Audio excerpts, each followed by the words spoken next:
अखंड मंथन के सभी दर्शकों को नमस्कार। मैं हूं शेखर त्रिपाठी और आप देख रहे हैं हमारा YouTube चैनल अखंड मंथन। मित्रों, आप में से बहुत से दर्शकों की रुचि इस समय भविष्य मालिका में की गई भविष्यवाणियों को लेकर के है। भविष्य मालिका के 12वें सीजन के आज के एपिसोड में आप सभी दर्शकों का हार्दिक स्वागत है, अभिनंदन है। जैसा कि हम आपको पहले ही ये बता चुके हैं कि जब शनिदेव मीन राशि में जाएंगे उसी समय प्रकृति का रौद्र रूप देखने को मिलेगा और जो भी घटना उस समय उस कालखंड में घटेगी वह हमारी कल्पना से परे होगी। जैसा कि आप देख चुके हैं कि 2020 में जब कोरोना महामारी फैली थी तब किस प्रकार से सभी अपने घरों में बंद हो गए थे और ऐसी विनाश लीला कभी किसी ने देखी ही नहीं थी। तो ठीक वैसी या फिर उससे भी बड़ी घटनाओं के घटने की आशंका शनि के मीन राशि में जाने पर होती हुई दिख रही है। वैसे भी भविष्य मालिका में बहुत ही स्पष्ट रूप से लिखा गया है कि जैसे ही कलयुग के 5122 वर्ष पूरे होंगे, धरती पर से मानवों की संख्या में एकाएक कमी होने लगेगी। जनसंख्या में कमी आने के पीछे एक नहीं बल्कि कई कारण होंगे, जैसे कि महाप्रलय, महामारी एवं विनाशकारी प्राकृतिक आपदाएं। इन्हीं घटनाओं के कारण मनुष्य की संख्या में आश्चर्यजनक रूप से कमी आने लगेगी। भारत के ऊपर भी चारों दिशाओं से युद्ध और प्राकृतिक आपदाओं की बाढ़ सी आ जाएगी। मालिका में लिखा है कि भारत पर जो भी आपदा आएगी वह उत्तर दिशा से आएगी। दूसरी ओर महामारी अपना विकराल रूप धारण कर चुकी होंगी और उनका प्रकोप उचित समय आने पर देखने को मिलेगा। जहां तक महामारी फैलने की बात है तो उसकी भी दिशा उत्तर ही बताई जा रही है। इसका एक अर्थ यह भी हो सकता है कि भारत के उत्तर दिशा में पड़ने वाले देश से कोई महामारी भारत में प्रवेश कर सकती है एवं इसका सर्वाधिक प्रभाव भारत के उत्तरी राज्यों पर पड़ने वाला है। किंतु यह तो स्पष्ट रूप से लिखा गया है कि कश्मीर से दिल्ली तक का क्षेत्र सबसे अधिक प्रभावित होगा। महामाया भगवती का प्रकोप भी कश्मीर से आरंभ होगा, जो कि धीरे धीरे दिल्ली तक फैल जाएगा। कहा जा रहा है कि इसी कालखंड में अजात मृत्यु चारों ओर घूमेगी और रोगहीन मनुष्य यानी स्वस्थ दिखने वाले मनुष्य भी देखते देखते मृत्यु का वरण करने लगेंगे। महामारी के दौरान होने वाली मृत्यु की संख्या में अचानक से ही वृद्धि होगी और स्वस्थ दिखने वाले लोग भी देखते ही देखते धराशायी हो जाएंगे। वैसे यदि आप ध्यान से देखें तो आजकल आकस्मिक मृत्यु की संख्या में तेजी से बढ़ोतरी हुई है। आपने सुना होगा कि पिछले 2 वर्ष में सडन हार्ट अटैक के केस अधिक देखने को मिले हैं। अभी पिछले माह ही गुजरात में डांडिया नाइट के दौरान करीब 35 लोगों की मृत्यु सडन हार्ट अटैक से हुई। तो नवरात्र में घटने वाली इन घटनाओं को क्या देवी के आरंभ होते हुए प्रकोप से जोड़कर आप देख सकते हैं। किंतु जो भी हो, आकस्मिक दुर्घटनाओं में आने वाले समय में बहुत ही तीव्रता से वृद्धि होने की आशंका है। अनागत ग्रंथ में जिसे अज्ञात मृत्यु के नाम से संबोधित किया गया है उसे ही भविष्य मालिका में गुप्त मारुणी भी कहा जा रहा है। इन दोनों ग्रंथों में वर्णित इस लीला का अर्थ है कि कली के 5122 वर्ष पूर्ण होने के बाद जो भी विनाश लीला आरंभ होगी उसके पहले चरण में गुप्त मृत्यु का होना तय है। इसका सीधा सा अर्थ यह है कि मनुष्य की बड़ी जनसंख्या पर एकाएक आक्रमण नहीं होगा, बल्कि पहले चरण में आकस्मिक होने वाली मृत्यु से महाविनाश का आरंभ होगा और प्रारंभ में बिना किसी महामारी के लोगों की मृत्यु होने लगेगी। लोग ये समझ नहीं पाएंगे कि क्या हो गया है।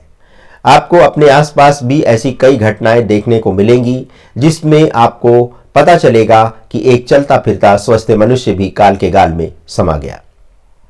प्रारंभ में ऐसी घटनाओं को देखकर लोग आश्चर्य करेंगे, क्योंकि प्रारंभ में इसकी संख्या कम होगी जो समय व्यतीत होने के साथ साथ धीरे धीरे बढ़ती जाएगी।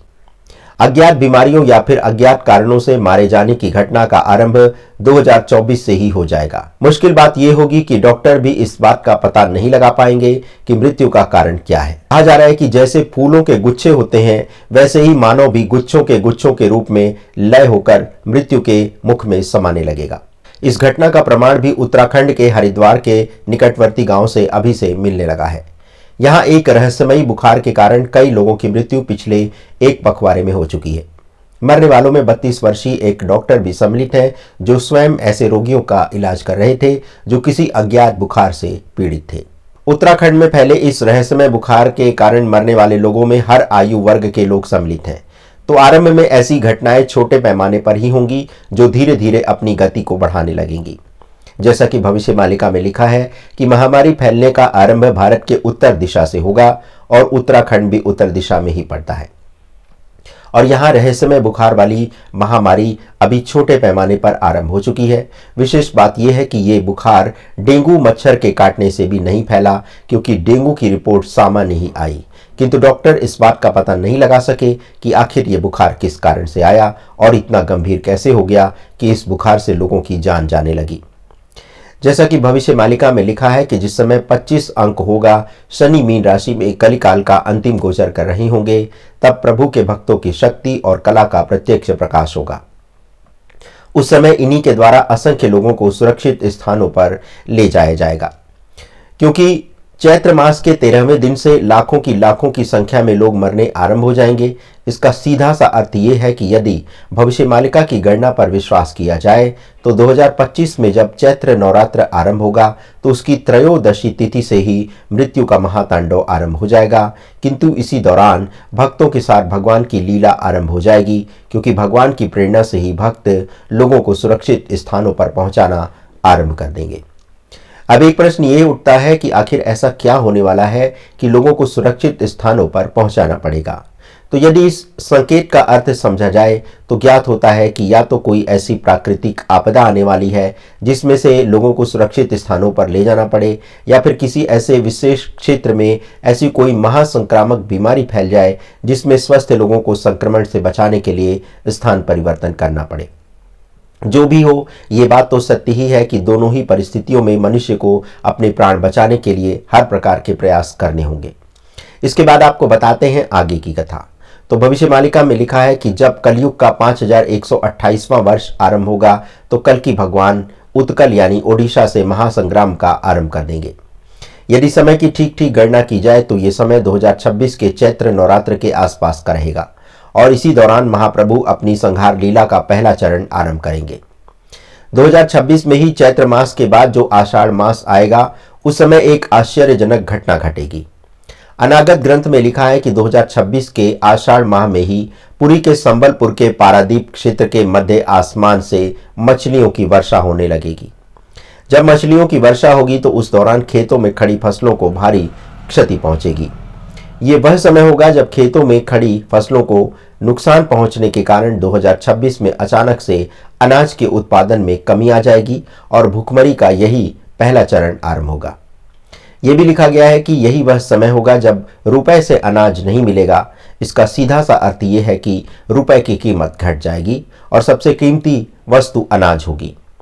अभी जो लोग बैंक में पैसा रख करके अमीर बने बैठे हैं, उन सब की अमीरी में सेंध लग जाएगी, और इस समय किसान जो अनाज का उत्पादक है वही सबसे अमीर व्यक्ति होगा, क्योंकि उसके पास पेट भरने के लिए अनाज होगा। तो दर्शकों, आज के एपिसोड में बस इतना ही। एक बार हम आपसे पुनः अनुरोध करेंगे कि कार्यक्रम में दिखाई गई जानकारी को मात्र रोचक एवं ज्ञानवर्धक जानकारी के तौर पर ही देखें, क्योंकि इन घटनाओं को इसलिए छिपा कर रखा गया था ताकि लोग समय से पूर्व समय के चरित्र की जानकारी ना प्राप्त कर सकें। किंतु अब सोशल मीडिया का समय है तो हर छोटी से छोटी बात भी जंगल में आग की तरह फैल जाती है। वैसे क्या पता ईश्वर की कुछ भी इच्छा हो सकती है, उसकी ये भी इच्छा हो सकती है कि विनाश से पहले वो लोगों को सचेत कर दें ताकि लोग अपने जीवन को समाप्त होने से बचा सकें। हम आपसे पहले भी अनुरोध करते रहे हैं कि आप अपने भोजन और पानी की व्यवस्था करके अवश्य रखें। पानी के लिए संभव हो तो एक हैंडपंप अवश्य लगवाएं, क्योंकि यदि बिजली व्यवस्था फेल होती है तो भूमि से जल निकालने के लिए हैंडपंप सबसे कारगर उपाय रहेगा। तो बने रहे हमारे साथ।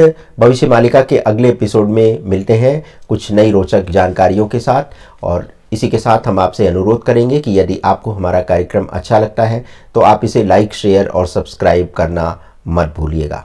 आपने इतना बहुमूल्य समय हमें प्रदान किया, इसके लिए हम आप सभी दर्शकों के हृदय से आभारी हैं। धन्यवाद। नमस्कार।